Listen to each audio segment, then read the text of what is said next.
নমস্কার বন্ধুরা। এখন দেখুন তাপপ্রবাহ কিন্তু প্রচুর চলছে। এই সময় আপনারা প্রচুর পরিমাণে পানীয় পান করুন, জল পান করুন। তো আপনাদের এই সময় জলটা বেশি করে খেতে হবে। এর কারণ হচ্ছে কি, শরীর যদি ডিহাইড্রেশন হয়ে যায় তাহলে শরীরের বিভিন্ন রকমের অসুবিধা দেখা দিতে পারে। আপনার প্রেশার ডাউন হয়ে যেতে পারে, লো প্রেশার হতে পারে। তো এই সব কারণে তাই ডিহাইড্রেশন হতে দেওয়া যাবে না, সেখানে রিহাইড্রেশন দিতে হবে।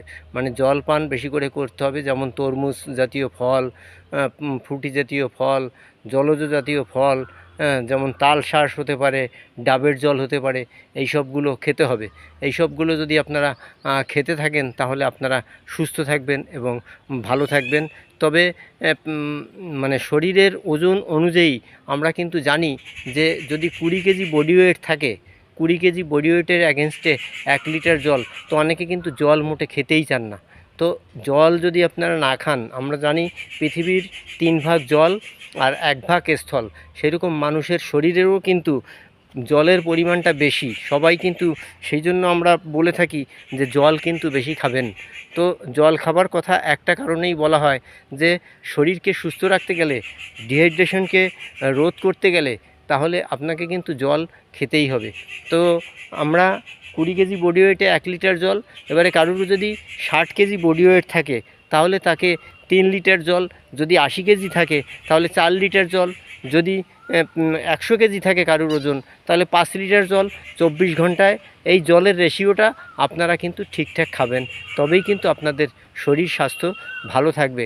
কারণ কি, ইমিউনিটি পাওয়ার তখনই কাজ করে শরীরে আপনি যখন খাদ্য দেবেন, যখন পোষণটা আপনার ঠিকমতো পাবে, শরীর যখন ঠিকমতো কাজ করতে পারবে, লিভার ফাংশন যখন ভালো থাকবে, লাংয়ের কন্ডিশন যখন ভালো থাকবে, তখন তার শ্বাসকষ্টও হবে না। কারণ আমরা দেখেছি যে অক্সিজেনের কত প্রয়োজন। এই যে দেখুন সবুজ যে গাছপালা, এই যে কত সুন্দর গাছপালা, কত ছায়ায় আমি এই যে রয়েছি এখন আপনাদের জন্য এই যে ভিডিওটা তৈরি করছি সুন্দর প্রকৃতির মধ্যে। এখানে একেবারে এই দেখুন বট বৃক্ষের ছায়া, এইখানে এই যে বট গাছ, আপনাদের একটু ওদিকটায় গিয়ে আমি দেখাবো যে বট গাছের ছায়া। এই যে বট গাছ দেখতে পাচ্ছেন, এই যে বট গাছ আমার মাথার উপরে। একটু এদিকটায় আসলাম, একটু রোদের দিকে আসলাম। তো এই গাছপালা আমাদের অক্সিজেন দেয়, এটা তো আপনারা জানেন।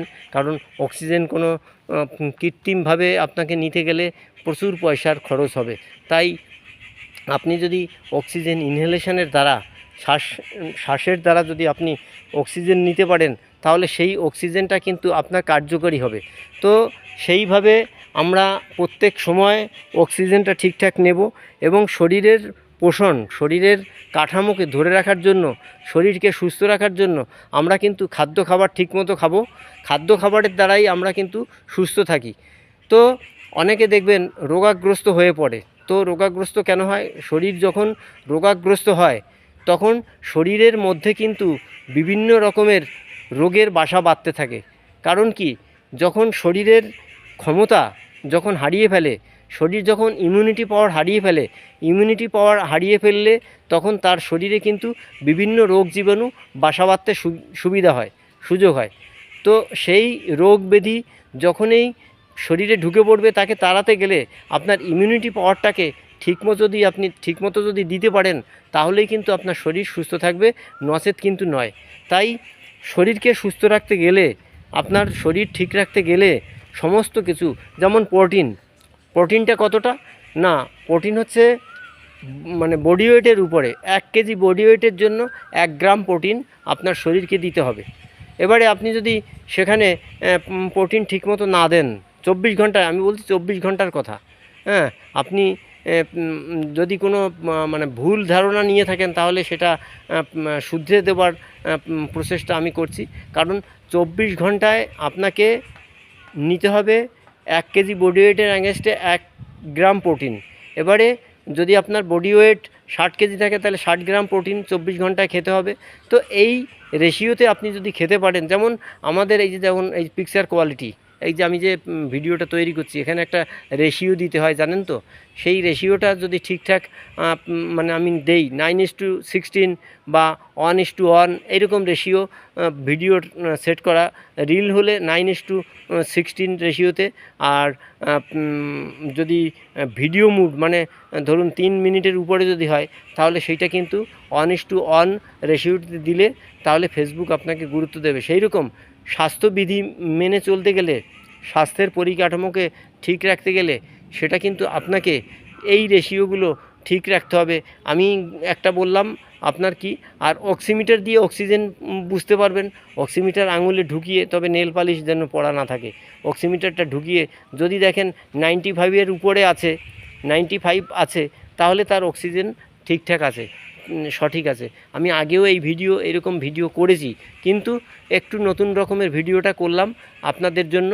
আপনাদের যদি ভালো লাগে অবশ্যই লাইক কমেন্ট শেয়ার করে অন্যান্য বন্ধুদেরও দেখবার সুযোগ করে দেবেন। তো যাই হোক, আজকে আমি আর কথা বাড়াবো না।